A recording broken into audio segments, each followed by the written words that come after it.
So we are on chapter number 10, which is zombie victory.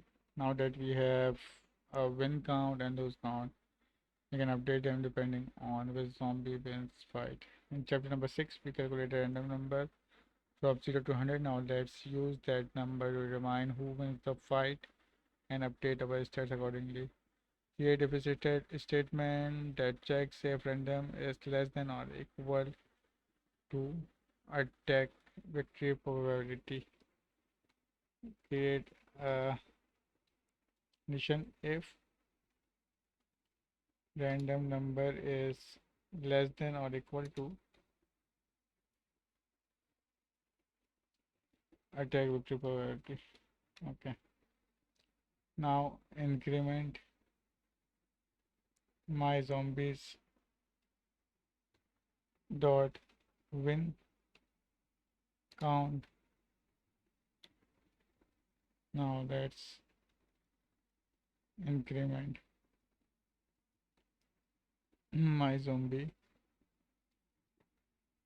level count and increment enemy zombies dot loss count plus plus are incrementing enemy zombie loss count.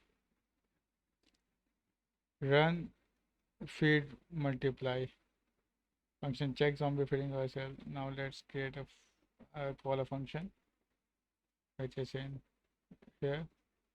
First argument is zombie ID.